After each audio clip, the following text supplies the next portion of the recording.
अस्सलाम वालेकुम नाजरीन, आज हम बात करेंगे इन्फ्लेशन पे कि किस तरह से हमारी जो इन्फ्लेशन है, जो महंगाई है वो बढ़ती जा रही है और उस बढ़ती हुई महंगाई की वजह से कैसे लोगों की परचेजिंग पावर, जो क़ुव्वत ख़रीदारी है, वो इफ़ेक्ट होती है और उसकी वजह से हमारी जो इकनॉमिक एक्टिविटीज़ हैं हमारे मुल्क की, वो कम हो जाती हैं।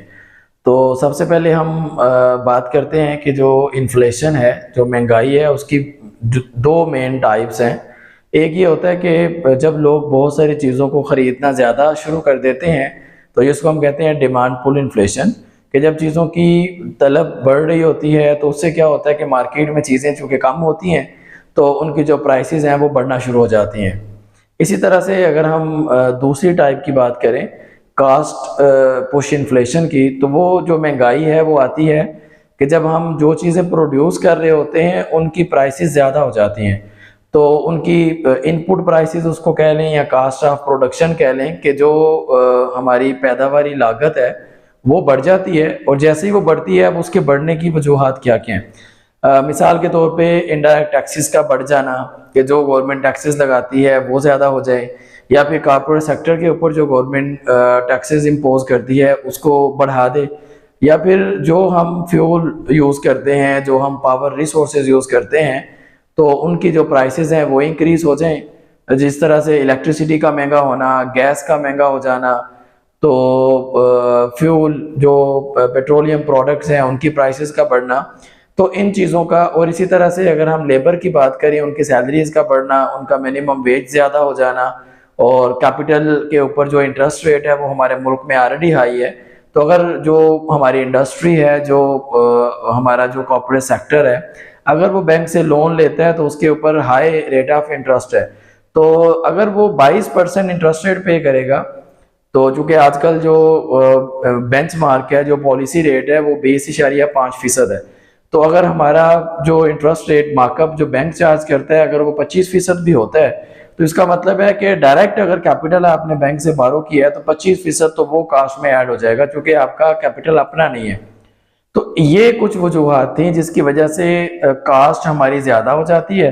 और फ़र्ज़ करें एक चीज़ जो है वो 100 रुपये की बन रही है, और बिजली के महंगा होने की वजह से, टैक्सेस के ज़्यादा होने की वजह से, इसी तरह से फ्यूल प्राइसेस के ज़्यादा होने की वजह से उसकी जो प्राइस है वो आपको पड़ रही है बना के 130 की। अगर तो 100 की पहले बना के आप 120 की बेच रहे थे, और अब जो है वो आप 130 की बना रहे हैं, तो जाहिर है उससे ज़्यादा बेचेंगे।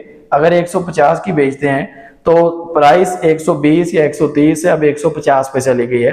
तो इस तरह से हमारे मुल्क के अंदर जो महंगाई है वो बढ़ रही होती है। तो ज़रूरत इस चीज़ की है कि गवर्नमेंट ऐसी पॉलिसीज़ बनाए जिसके थ्रू लोगों की परचेजिंग पावर जो है वो कम ना हो, लोगों की जो क़ुव्वत ख़रीदारी है वो इफ़ेक्ट ना हो। चूँकि क़ुव्वत ख़रीदारी जब कम होती है तो लोग मार्केट से अपनी कंजम्पशन को रिड्यूस करते हैं, तो चीज़ों को कम खरीदते हैं, कम डिमांड करते हैं। उसकी वजह से क्या होता है कि इकोनॉमिक एक्टिविटीज़ कम होना शुरू हो जाती हैं। जाहिर है जब खरीदार मार्केट में थोड़े होंगे तो मार्केट में प्रोडक्शन भी ज़्यादा नहीं होगी, क्योंकि प्रोडक्शन तो उनके लिए करनी है जो लोग चीज़ों को ख़रीदना चाह रहे हैं, जो लोग मार्केट में अपनी जो डिमांड है, जो तलब है वो जाहिर करते हैं, तो उनके लिए मार्केट अपनी गुड्स एंड सर्विसेज जो है वो प्रोड्यूस करती है।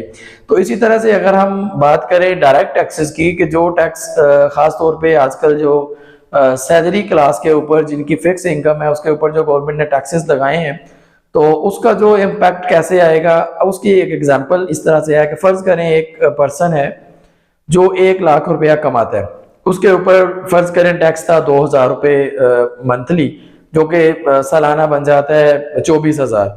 अब गवर्नमेंट अगर टैक्स को बढ़ा के कर देती है, 5000 कर देती है, तो 3000 उसको एक्स्ट्रा पे करना है।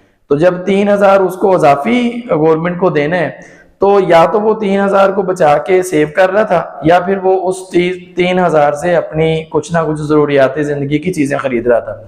अब या तो वो ज़रूरियात ज़िंदगी की चीज़ें खरीदना कम करेगा 3000 से, या फिर अपनी सेविंग को कम करेगा। तो अगर वो सेविंग को कम करता है तो उससे क्या होगा कि वही पैसा जो सेव होता है हमारे फाइनेंशियल इंस्टीट्यूट्स के अंदर, बैंकों के थ्रू, तो उसी से बैंक आगे लोगों को लोन देते हैं, तो इन्वेस्टमेंट जो है वो ज़्यादा होती है। और इन्वेस्टमेंट की वजह से, सरमायाकारी की वजह से मुल्क के अंदर पैदावारी सलाहियत लोगों की जो है वो ज़्यादा हो जाती है। तो चूंकि आपका जो मुल्क है उसके अंदर सरमाया ज़्यादा होता है, तो उससे ये होता है कि आपकी बहुत सारी उसके साथ आगे चीज़ें अटैच्ड हैं कि जब प्रोडक्शन ज़्यादा होगी, लोगों के लिए जॉब्स क्रिएट हो जाएंगी, लोगों को जॉब्स मिलेगी, तो इकोनॉमिक एक्टिविटीज़ जो हैं वो बढ़ना शुरू हो जाएंगी। तो दूसरी तरफ अगर वो कंज्यूम करता है 3,000, तो उससे भी यही होता है कि वो मार्केट से चीज़ों को खरीदेगा, तो वो 3,000 से ज़्यादा चीज़ें खरीद रहा है, यानी कि 3,000 की एक्स्ट्रा चीज़ें वो खरीद रहा है पहले, जो कि वो खरीद नहीं पा रहा था। अब अगर वो 3,000 से ज़्यादा चीज़ें खरीदेगा, तो उससे क्या होगा कि अल्टीमेटली मार्केट के अंदर उतनी चीज़ें प्रोड्यूस भी होंगी। अब जब 3,000 गवर्नमेंट को चला जाएगा टैक्सेस की फॉर्म में, तो लोगों की जो कंजम्पशन है, लोगों की जो डिमांड है वो रिड्यूस हो जाएगी। तो उसके कम होने की वजह से अल्टीमेटली मार्केट के अंदर जो एक्टिविटीज़ हैं, जो प्रोडक्शन है, और वो कम होगी, और उसकी वजह से बहुत सारे प्रॉब्लम्स आगे आना शुरू हो जाते हैं। इस एग्जाम्पल में तो एक 3,000 की मैं बात कर रहा था, लेकिन हमारी सोसाइटी के अंदर लाखों वो लोग हैं जो जिनकी इनकम फिक्स है, जो सैलरी क्लास से बिलोंग करते हैं।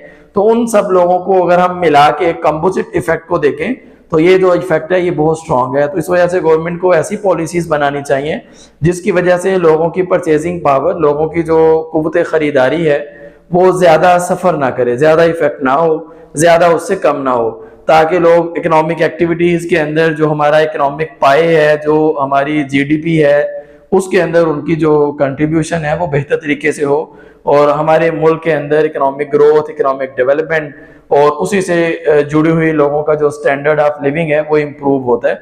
तो इसी तरह से पॉलिसीज को जो है वो हम डिस्कस करेंगे। तो इसके अलावा जो ग्रोथ के ऊपर, इन्वेस्टमेंट के ऊपर, जो है वो हमारा जो ट्रेड है उसके ऊपर, डेफिसिट के ऊपर नेक्स्ट जो है वो वीडियोस हम आपके साथ शेयर करेंगे इंशाल्लाह। तब तक के लिए अल्लाह हाफिज़।